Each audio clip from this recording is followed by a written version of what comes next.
तर नमस्कार मित्रांनो, सकाळची वेळ आहे. तुम्ही बघू शकता आता आपल्या गावची यात्रा आहे आज, आणि त्यासाठी आता कंदुरीसाठी ते बोकड नेत आहेत.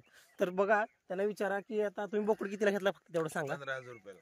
15,000. कशासाठी घेतलाय? आपली यात्रा गावची शहीद झाली. हा बघा, मी तुम्हाला प्रत्येक व्हिडिओमध्ये सांगत असतो की ज्या वेळेस मार्केट असतंय त्यावेळेस आपल्या फार्मवरती बोकड उपलब्ध असणं किंवा माल उपलब्ध असणं गरजेचं आहे. तर ठीक आहे, मला हे सांगून द्यायचं होतं की बघा, प्रत्येक तालुक्यानुसार जिल्ह्यानुसार वेगवेगळं, म्हणजे बऱ्याच ठिकाणी काय होतंय, बोकड 10,000ला पण जातं, 15ला जातं, 16ला जातं. प्रत्येकाचं म्हणजे भाव वेगवेगळा आहे.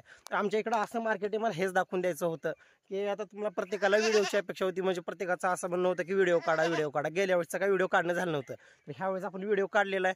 तर ठीक आहे, घ्या तुम्ही. तर ठीक आहे, अशा प्रकारे आपण बोकडाची विक्री केलेलीच आहे. तर बघा, आणि आता हे 4G बुलेट जे नेपियर आहे, आता फक्त एवढं झालेलं आहे कारण की आता बोरचं पाणी बी आता संपलेलं आहे. त्याच्यामुळं आता आपलं जे शेळीपालन आहे ते फक्त ज्वारीच्या गुळीवर आणि आपल्या तुरीच्या गुळीवर दोनच वैरणीवरती शेळीपालन आहे. बऱ्याच जणांचं म्हणणं असं येतं की शेळीपालनामध्ये बरेच चारे वगैरे लावावे लागतात. लावले तर चांगलेच आहे, पण एवढ्यावर पण होतंय शेळीपालन. फक्त विशेष संगोपनाचा असतो. एकदा जर शेळ्यांना जर बंदिस्त व्हायची जर सवय लागल्या तर शेळ्या काही जास्त अडचणी देत नाहीत. पण कसं आहे, थोडंसं म्हणजे काळजी घ्यावी लागत असते.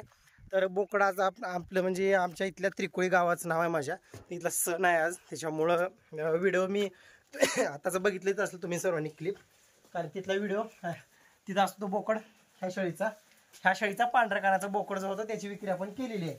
आता हा एक बोकड राहिलेला आहे लहान, त्या बोकडाची विक्री झालेली आहे आज सकाळी.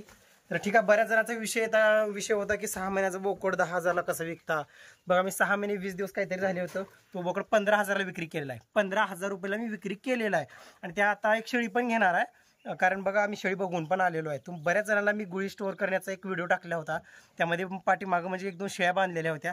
त्यातलीच एक शेळी घ्यायचा विचार चालू आहे आपला, कारण की पहिला पाट आहे, चांगले आहे, बघू काय होतं ते. कारण अजून म्हणजे किंमत ठरवलेली नाही किंवा जास्त म्हणजे बोलणं वगैरे झालेलं नाही. फक्त घेणार आहोत एवढंच म्हणजे माहिती आहे. त्यांना पण विकायची सांगितलेली होती त्यांनी मला.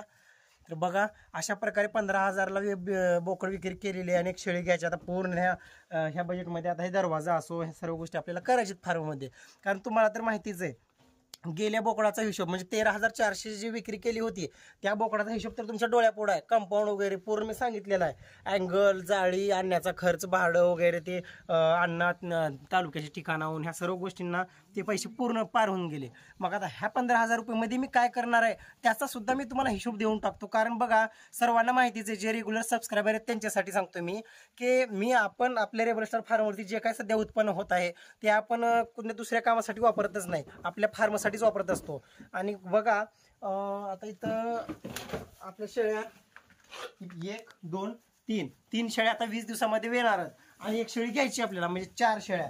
म्हणजे 4 शेळ्या आपल्या 100% वेणार आहेत. आणि इथून नंतर अत्यंत महत्त्वाची व्हिडिओ पण येणार आहे तुम्हाला, कारण की ग्राय पॉटर कसं पाजायचं, B1 मल्टीव्हिटॅमिनचं ड्रॉप, म्हणजे लहान गोष्टी कशा आपल्या बारकावे कसे केले पाहिजे, म्हणजे आपल्या फार्ममध्ये बदल काय करू शकतो आपण पावसाळ्याच्या दृष्टिकोनातून. ह्या सर्व व्हिडिओसाठी आपल्या चॅनलला सबस्क्राईब करून घ्या, व्हिडिओला लाईक करत चला, शेअर करत चला. तर भेटू पुढच्या व्हिडिओमध्ये. तोपर्यंत जय हिंद, जय महाराष्ट्र.